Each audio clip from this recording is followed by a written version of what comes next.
இந்த ஃபெஸ்டிவல் சீசனுக்கு பிளாக் பஸ்டர் வண்ணங்களில் ஆம்ரஷ் டிஷ்யூ தோத்தி ஷர்ட்ஸ். ராஜபாளையத்தில் புகார் குறித்து விசாரிக்க சென்ற காவலர்களை தாக்கிய வழக்கில் கைது செய்யப்பட்ட நபர் தப்பியோட முயன்ற போது தவறி விழுந்து கையில் எலும்பு முறிவு ஏற்பட்டது.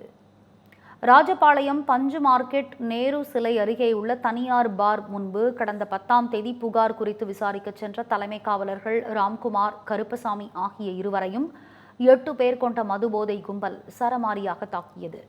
இந்த வழக்கில் கீழ ஆவாரம்பட்டி தெருவைச் சேர்ந்த பால்பாண்டி, கிளிராஜன், பாஞ்சாலி ராஜா, பாண்டியராஜ், கார்த்திக், முத்துராஜ் ஆகிய 6 பேரை போலீசார் கைது செய்தனர். மேலும் அவர்களுக்கு அடைக்கலம் அளித்ததாக வனராஜ், கருப்பசாமி ஆகிய இருவரும் கைது செய்யப்பட்டனர். மேலும் இந்த வழக்கில் தொடர்புடைய தர்மலிங்கம், மணிகண்டன் ஆகியோரை தனிப்படை அமைத்து போலீசார் தேடி வந்தனர்.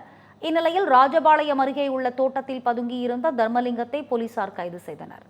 அவரை மருத்துவ பரிசோதனைக்காக பைக்கில் அழைத்துச் சென்றபோது கீழே குதித்து தப்ப முயன்ற தர்மலிங்கத்திற்கு கையில் எலும்பு முறிவு ஏற்பட்டதுமே இதனை அடுத்து ராஜபாளையம் அரசு மருத்துவமனையில் சிகிச்சைக்கு பின் தர்மலிங்கத்தை நீதிமன்றத்தில் ஆஜர்படுத்தி சிறையில் அடைத்தனர்.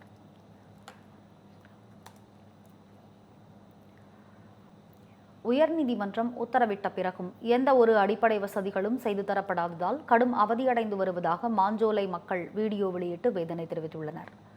நெல்லை மாவட்டம் அம்பாசமுத்திரம் அருகேயுள்ள மாஞ்சோலை தேயிலை தோட்டத்தில் 500க்கும் மேற்பட்ட தொழிலாளர்கள் பணியாற்றி வருகின்றனர்.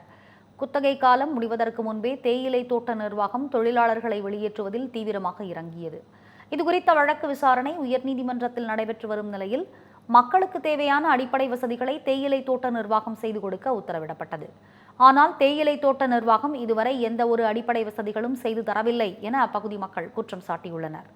மேலும் நீதிபதிகள் தங்கள் பகுதிக்கு நேரில் வந்து ஆய்வு செய்து தகுந்த நடவடிக்கை எடுக்க வேண்டும் என கோரிக்கை விடுத்துள்ளனர். எங்களுக்கு குடிநீர் வசதி முற்றிலும் நிறுத்தப்பட்டு குடிநீர் இல்லாமல் இருக்கிறது. நீதிமன்றம் அடிப்படை வசதி அனைத்தும் செய்து கொடுக்க சொல்லி உத்தரவு பிறப்பித்திருந்தோம். இந்த நீதிமன்றத்தை மதிக்காம பிபிடிசி நிர்வாகம் அனைத்து அடிப்படை வசதிகளையும் எங்களுக்கு நிறுத்தி மிகுந்த கஷ்டத்துக்கு உள்ளாக்கப்பட்டு ஏற்கனவே 6 மாதம் காலமாக 3 பஸ் வந்த இடத்துல 2 பஸ் ஆக்குனாங்க, 2 பஸ் வந்த இடத்துல 1 பஸ் ஆக்குனாங்க. குடி தண்ணீர் கிடையாது, எந்த ஒரு இதுவுமே எங்களை எல்லாத்தையுமே நிப்பாட்டிட்டாங்க. குடிக்க கூட தண்ணி இல்லாமல் இன்னைக்கு மழையில் பெய்த தண்ணியை தான் எடுத்து குடிச்சுக்கிட்டு இருக்கோம். அந்த அளவு எங்களை சித்திரவாதம்னா உயிரோட சித்திரவாதப்படுத்துட்டாங்க. அப்படியாவது இந்த மக்கள் ஓடி போயிருவாங்க அப்படின்னு நினைக்கிறாங்க. மருத்துவர்கள் இருந்தாங்க, மருத்துவர் இருந்தார். 5 எஸ்டேட்லேயும் ஆஸ்பத்திரி இருந்தது. அதை டக்குன்னு கட் பண்ணி 2 எஸ்டேட் ஆக்கினாங்க. 2 எஸ்டேட்லேருந்து இப்போ 1 எஸ்டேட் ஆக்கினாங்க.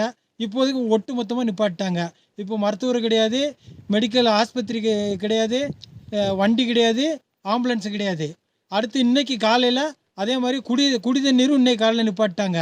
இப்படி சூழ்நிலையில் இதை விட்டு நாங்கள் வந்து என்ன செய்ய முடியும்? நாங்கள் யார்கிட்ட சொல்ல முடியும்?